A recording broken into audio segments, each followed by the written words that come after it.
Hello and welcome to this episode of the More Than This podcast. Today, I'm inviting you into my office for a deep dive on authenticity, safety, and kindness. These three things form their own sort of triple goddess, so connected. It is so difficult, almost impossible for us to be our most authentic, emboldened, brave, magical, witchy self if we are not safe. And that authenticity and safety are like branches on the body of kindness. It's a big episode, lots to consider. On Hecate's help desk, I will be answering an email that was sent to me telling me how wrong my personal truth is. I don't know if you've ever had this experience. It's like you're off there doing your thing and you say something, it activates someone else, and all of a sudden they have to explain to you how you are so completely and utterly wrong.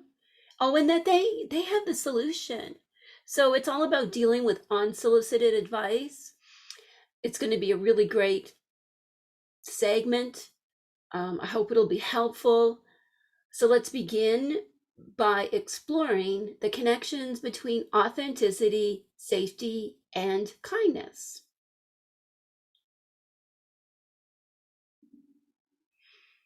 Okay, if you've got your candle, it's that time for our opening ritual. Let's begin.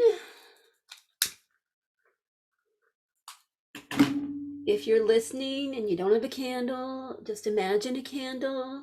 It's all good, no stress. All right, so let's just close our eyes, hold the candle, see the candle in our mind's eye, whatever's working. And let's just take the hand and do that counterclockwise motion, just cleansing the body, letting out a few deep breaths here, seeing that spiral out to your whole space. Just cleansing, purifying, banishing, removing. So good to just get into that energy of clearing out what is causing us trouble. Now, let's take the candle and circle us in for this discussion today. Circle in your space in that protective energy. Just seeing everything that doesn't belong in your personal zone outside of it. Now let's bring the candle right to the heart center and just feel that illumination. Feel that amplification of your own truth in this safe circle we've created together, where your authenticity is honored by me, and I invite you to honor my authenticity as well. In the spirit of kindness. Let's begin. Okay, so we are so much more than any kind of like insecurities, any feelings of not being safe that we have. And for our invocation for this episode, I have chosen the first part of the Sacred Seven ritual from my book, Entering Hecate's Garden. This book invokes the energy of Hekate, Medea, and Circe, or Karke, if you prefer, into our awareness so that we can learn from them. They know a lot about authenticity and how it relates to personal safety, and they really know what it's like when people are unkind to them. And in their mythology, they've demonstrated exceptional kindness, which is often overlooked in their stories. So if you want to just close your eyes while I read this invocation.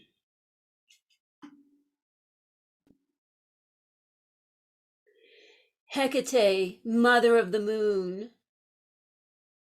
Circe, daughter of the moon. Medea, daughter of the moon. You are the triple goddesses reflected in the three phases of the moon. I stand in your fullness, seeking the sacred wholeness you exude, and that which lives within me, drawing down the brilliant light of your illumination, attuning me to my powers, which by right are mine alone.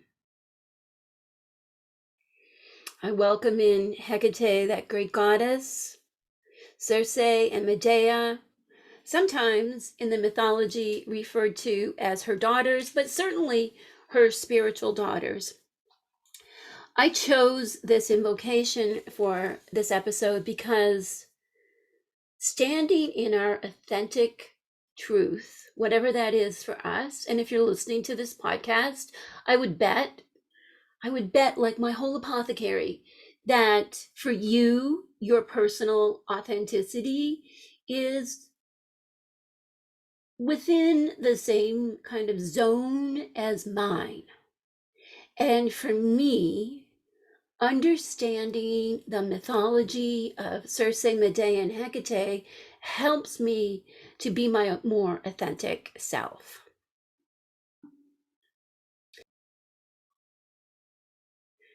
The interesting thing about Hecate is there's not a lot of mythology that kind of survives about her. We have Hesiod's Theogony that portrays her as, this great goddess of all, this, a great mother figure who is revered above all other deities. Since there's not a lot of mythology about Hecate, we often pull little snippets from other sources to kind of create a portrait of Hecate, fleshing out from little bits and pieces here. But unlike the story of Circe that's portrayed in the Odyssey by Homer, or Medea, who has her very own play by Euripides, there isn't the book, the story, the play, the poem of Hecate. We have the Orphic hymn to Hecate, of course. So we have a lot about Hecate's attributes, and we see her within different other stories, right? So we see her in Medea, we see her in the Odyssey, we see her in these different places, and she's always about the one who is the go-between, the space between, the force kind of behind the scenes, that she's never the one front and center. And ultimately, for me, in all of my years of developing a relationship and an understanding of Hecate, very personal, I've come to really see her as that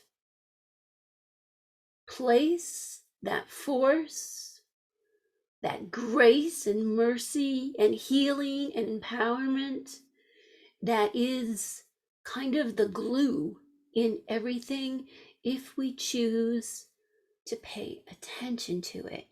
And if that particular thread in that great web of the cosmos is one that we are naturally resonant with. Not for everybody. Hecate, Circe, and Medea, totally understand that. Not my concern. If it's not your thing, it's my thing. And I'm here to talk about authenticity and safety and kindness. And for me, when I look at the story of Medea, for example, Medea is often vilified as, the one who killed her own children. But if we even look at that play by Euripides, what we see is that she started off being incredibly kind, helping Jason, helping her family, helping others.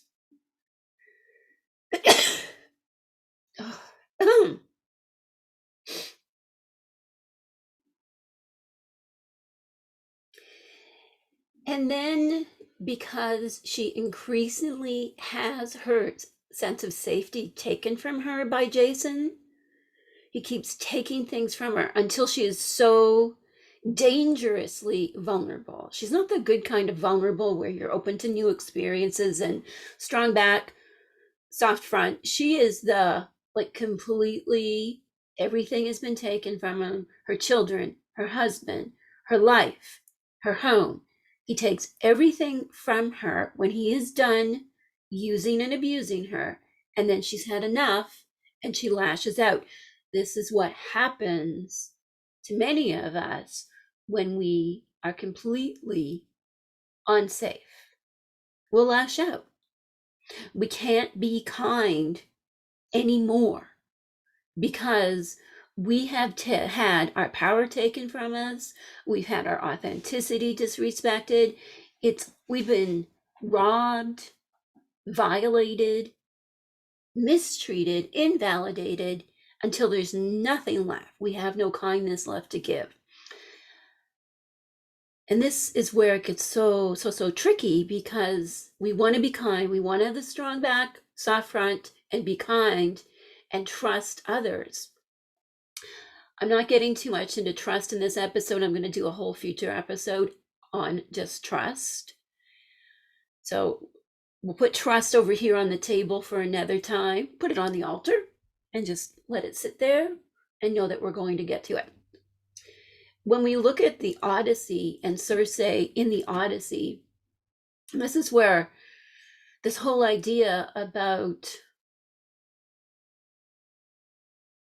women who are magical, women who are herbalists, because Circe's power comes from pharmakeia, the green world, women who live on their own, women who are first rejected by the power structure, but then find their own power independent of the power structure, and how all of that is so incredibly threatening.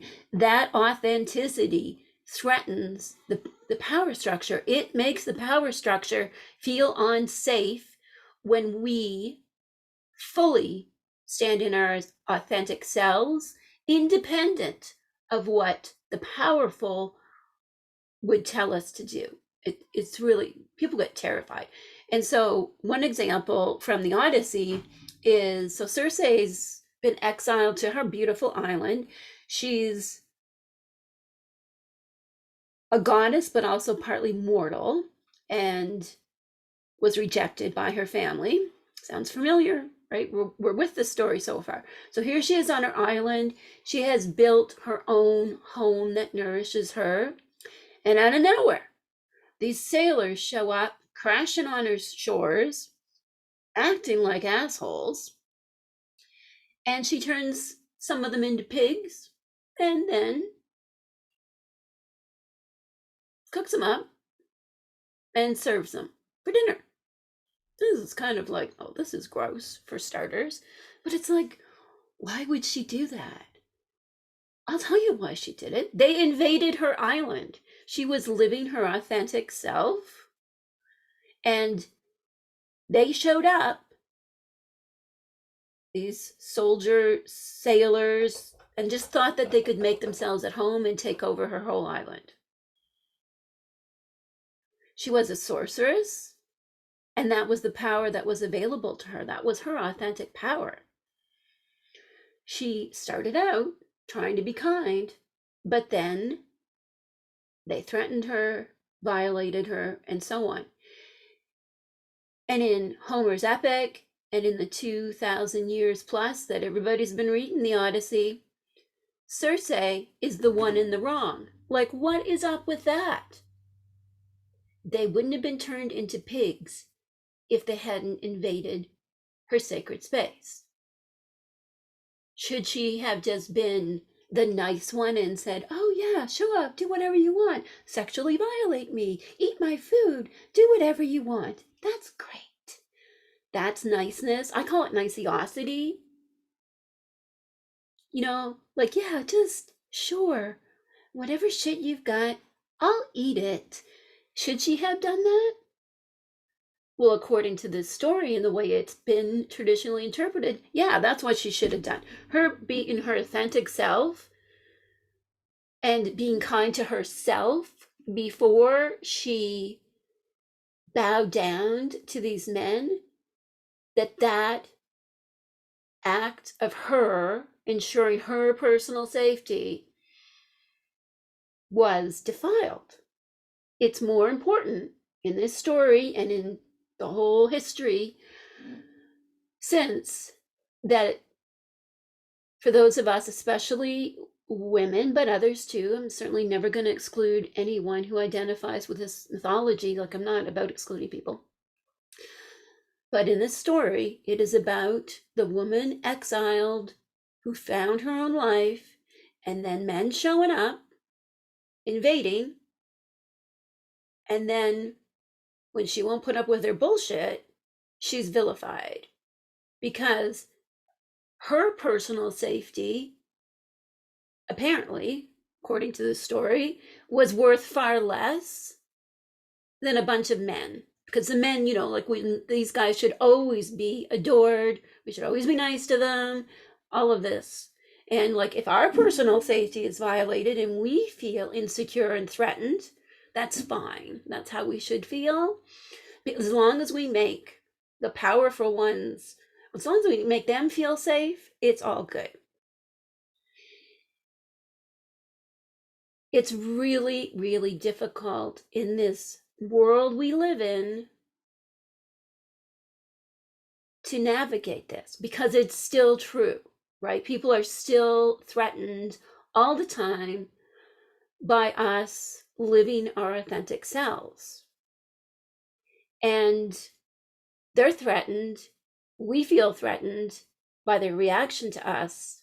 And that's why I think authenticity and safety, like I think there's like a 1.0 perfect positive correlation between the two, because it's really difficult for us to live our authentic selves in rooms where we aren't safe.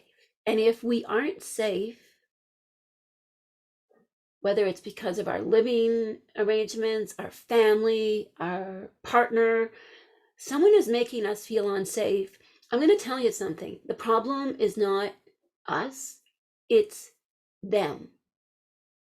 It's us intuiting on some level that this is not a safe space for us to be in. And it's so weird that we call this anxiety a lot of times today, and we think we're the ones with the problem. And I'm going to tell you, we are not the ones with the problem. If you are out in the world today, the world is not safe. The world is in chaos. We're living through a pandemic, all kinds of upheaval everywhere. It's not safe. We have to do our best to navigate it in the spirit of kindness, first being kind to ourselves and honoring our own authenticity.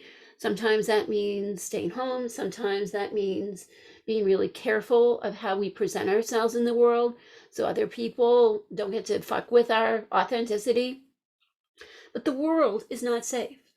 And many of us grew up in invalidating home environments where, you know, our parents didn't value us.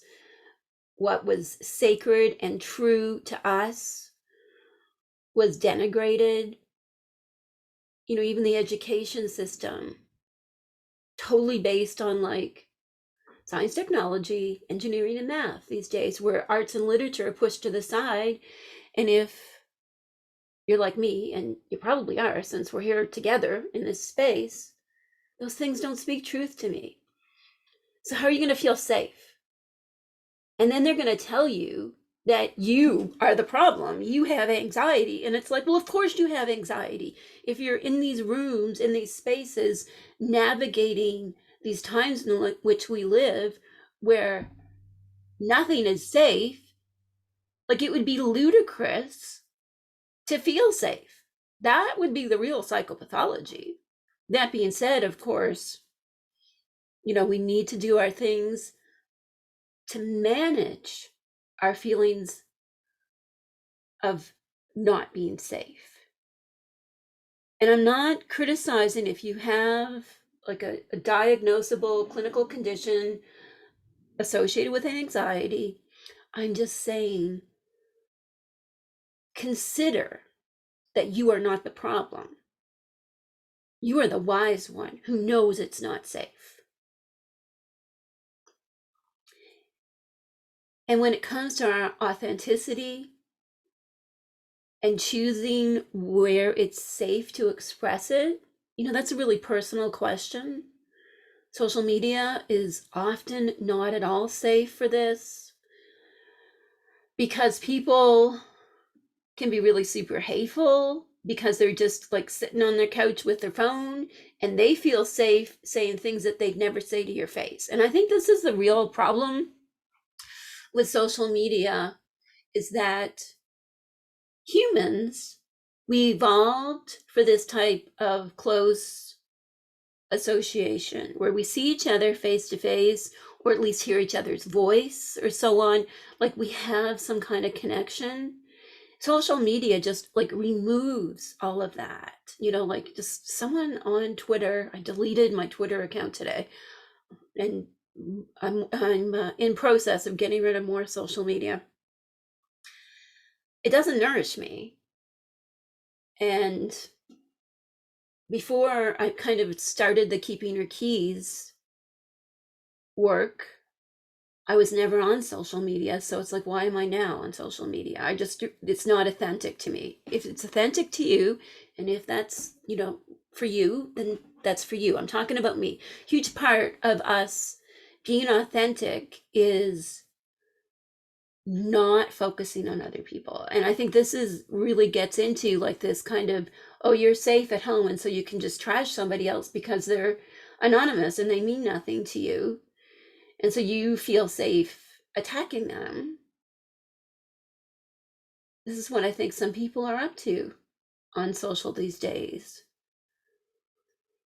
And I think it's really easy for us who are super empathic and are inherently kind and want others to be happy and content, to really potentially be enchanted by this kind of negativity. I see it all the time. I was watching this video this weekend from an author I admire who was delineating between authors and teachers doing the real work and people who seem to be into this kind of spirituality, witchcraft business, just to be famous. And they gave me a shout out. So I was like, I watched the video. It was a really good video. And then I was like, I love everything that you're saying in this video. And I got to add something here. You know me, I'm the witch in the room. Excuse me, sir. I have things to say, questions to ask. My question was, why are we talking about the people who just want to be famous? If we're agreed that we are all here to do the real work, just like I write in the Keeping Your Keys book, REAL, that's what I call my work, the real work. We're working on our interior selves, we're building better relationships, and we're using all that's available to us to do so. That's how we find authenticity. Like, why are we even talking about these people? They're not here. They don't matter. That's my question. But then I was like, oh, but think about this. Answer the question yourself. So I was like, okay, I can answer this question myself. And it's like this. Part of us figuring out what our own authenticity is And where we're safe, what feels safe for us, is this need to determine what group we belong to in order to help us solidify our identity. So if we say, I'm not one of those people that just wants to be famous, I'm here to do the real work. So you can see that puts up a big distinction. I'm not one of those people who throw shade on social media. See, then who are you? I'm really inviting you to be more like Circe and develop your own identity, your own practice, your own religion, if that's your thing, as though you were on her island. Have your own island. This is a metaphor I use for myself and my sons. It's like, this is our island. Only things that are authentic and safe and kind to the three of us, and sometimes they're a little bit different. You know, I have someone who loves horror in the house, someone who's into rap in the house, so they can be a little bit different. What gives us comfort and joy and authenticity, but we can hold space for all of those things. I mean, and my sons certainly do, for me, hold space for the things that are authentic for me that aren't their thing. And so the overall energy of our home is one of authenticity, safety, and kindness. So let's talk a little bit more about kindness. I'm going to read a little bit about what I said about being kind in the Keeping Her Keys book.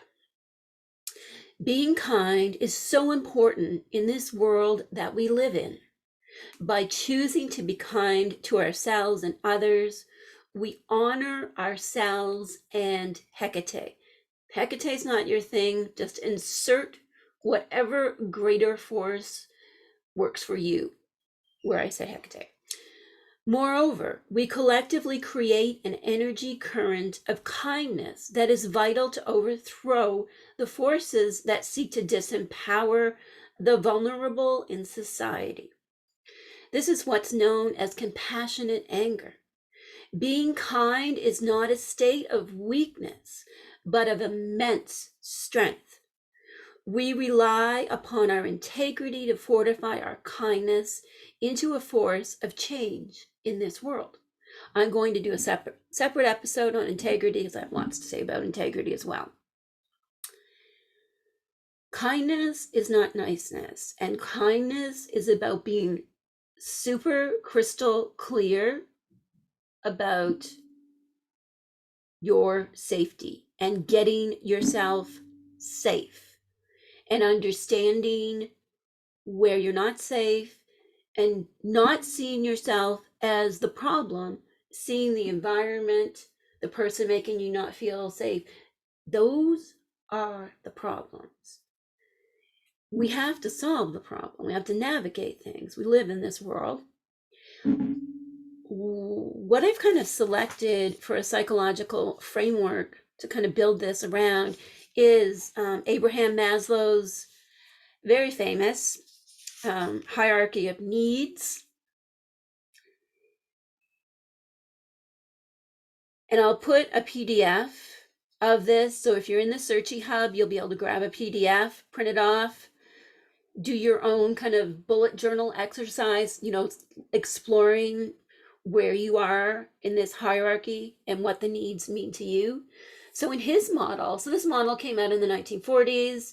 Maslow, you know, had lived through World War II as a Jewish man. Like there's a lot to kind of understand about him. I'll also put a link to more information just so you can deep dive into this hierarchy in Maslow's life if you want. So in his model, our physiological needs are the most important. And so his model is like a staircase.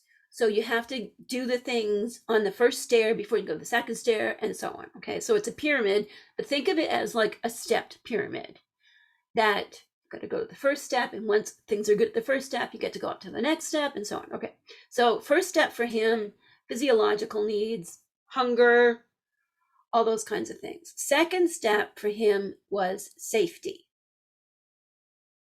Third step, love and belonging. Now, a lot of times there's a criticism saying that belongingness actually is our most primal need, because without other people, we can't survive. Like, we can't meet our physiological needs, our safety needs, and so on. But there's a lot of discussion around belongingness. Like, can we actually 100% thrive, survive on our own without other people? So that's something just to think about. But in his model, his original model, physiological needs, once they are met, you get enough food, then you move on to the next one, which is personal safety.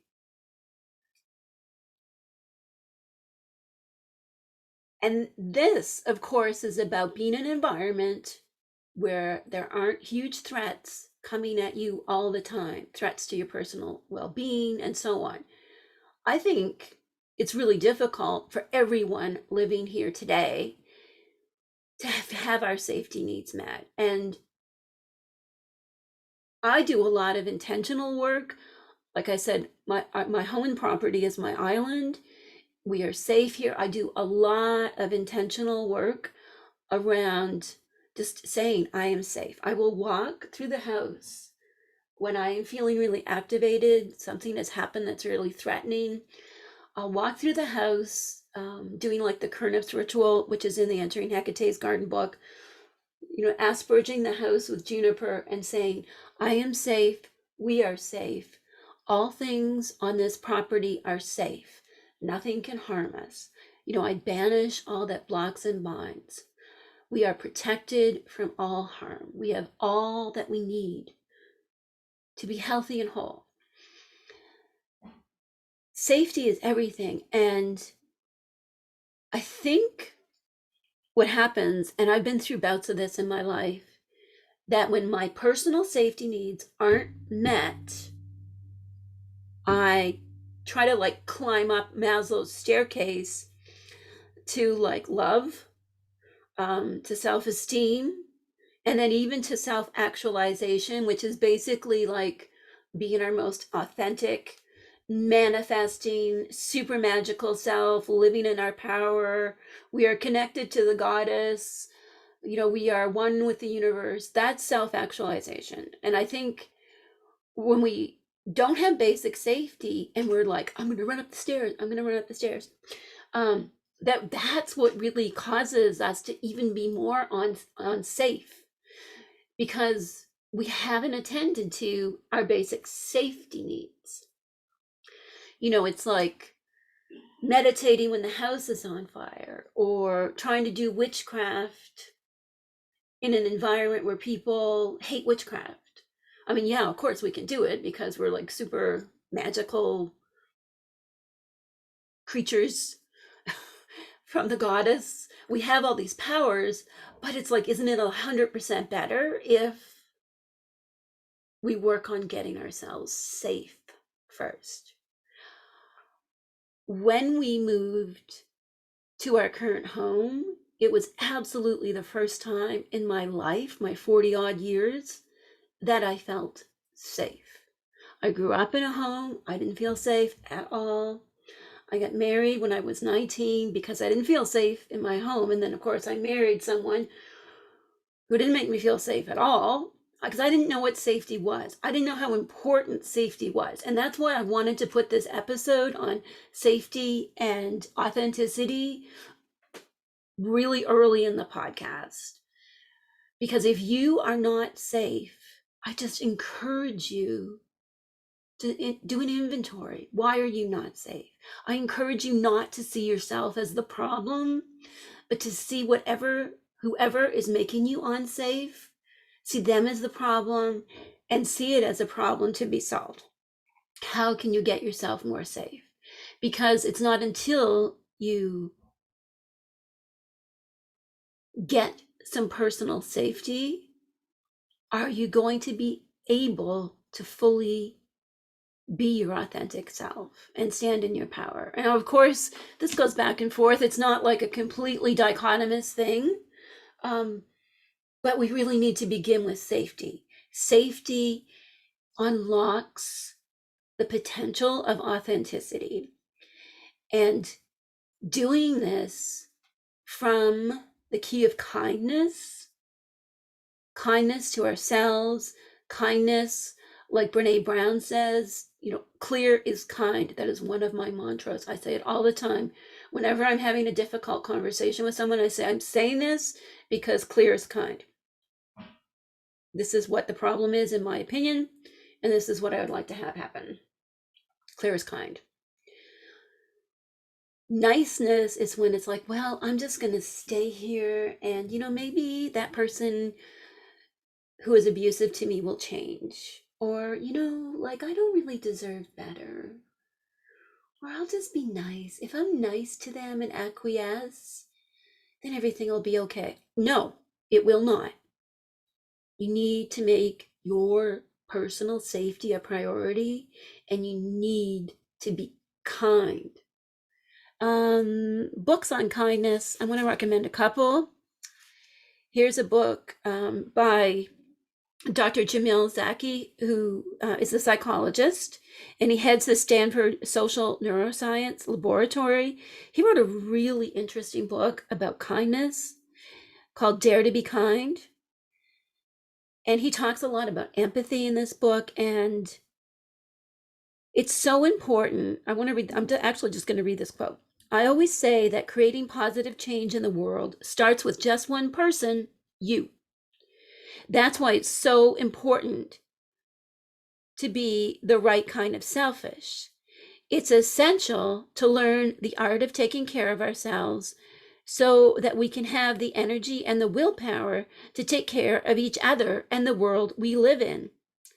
And sorry, that was from Dare to Be Kind, How Extraordinary Compassion Can Transform Our World. I was talking about Jamil Zaki and his work on empathy. Sorry, I mixed the two quotes up. Empathy's most important role, though, is to inspire kindness, our tendency to help each other. So his book talks a lot about helping other people and how that reduces burnout and so on in ourselves and increases safety in a lot of ways. Kindness is not a luxury. He talks about that. Like, it's not a luxury, it's a necessity. To be kind to ourselves, to be kind to others, firm boundaries, strong back, soft front. So the two books on kindness, again, sorry about mixing them up. The War for Kindness, Building Empathy in a Fractured World by Jamil Zaki, and Dare to Be Kind, How Extraordinary Compassion Can Transform Our World by the fabulous Lizzie Velasquez. Those are my two recommendations for books on kindness. I want to conclude talking about safety by just talking about something that has been like the biggest safety concern of my own through my own life, which is the safety for my family, right? Especially my children over and above me. And my oldest son was the victim of really like thoughtless, impulsive, kind of ADHD inspired violence when he was 8 years old, horribly injured, and had to have like emergency surgery that went on for many, many hours after he was the victim of this attack. And for me, telling not his story, because it's his to tell, but telling my story about the journey of being his mother through all of this, it's really important for me to kind of put that on the table, here in the beginning episodes of the podcast, because that violation of his safety really just broke my heart, broke my trust in the world, and made me hypervigilant about his safety. And it's really a central narrative for my life. And so that night that he had that injury, after hours and hours of surgery, I was in the pediatric ICU with him, and he was hooked up to all the machines and bandages. You know what it's, I mean, maybe you don't, maybe you've been fortunate enough not to know what it's like, but maybe you can imagine. My heart was broken, and I was really alone with him, and it was the wee hours, and I wandered out to the nurse's station, just like in this state of disbelief, shock, adrenaline, just knowing that my whole world had just been flipped upside down. Not to mention like what had happened to him, and what the future held. Like, it was just absolutely, I had fallen like into a deep abyss, and he had fallen further, and I wanted to know how to guide him out. So I wandered out to the nurse's station, and it was dark because it was the middle of the night, and you could hear all the machines, and the nurses were, I think, kind of like in the inner part of the nurse's station. So I was all alone in this space, and they just had like some night lights on over kind of the counter, and on the counter there was a book, and it was the book Simple Abundance, a Daybook of Comfort and Joy by Sarah Ban Breathnach. And this was the first time I had heard of her work, really the first time I had ever thought about having joy in my life. And it was like that book was a gift from the universe. I remembered it was sitting on this counter. It was kind of this orangey counter. And there was like one of these like pot lights, those dim pot lights over it. And the book was illuminated like right under the pot light. It was one of those numinous moments, where it's like the divine interfered with what was going on and said, you need to leave the room. You need to walk this way. You need to go to this place, completely not conscious. I'm just stumbling through trying to cope. And so I picked up the bed, took it back to my cot in his room, and started to read it, and found something more, and started to feel like perhaps I was more than what I had thought, that I was more capable, that I could be his guide, his champion, whatever the future held.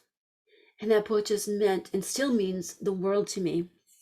So that is Simple Abundance by Sarah Ban Breathnach. I've pulled out a quote from that book to end this part of this episode before we move into Hecate's help desk. Here's our benediction, in a sense. So Sarah Ban Breathnach says, turn away from the world this year and begin to listen. Listen to the whispers of your heart. Look within. Your silent companion has lit lanterns of love to illuminate the path to wholeness. At long last, the journey you were destined to take has begun.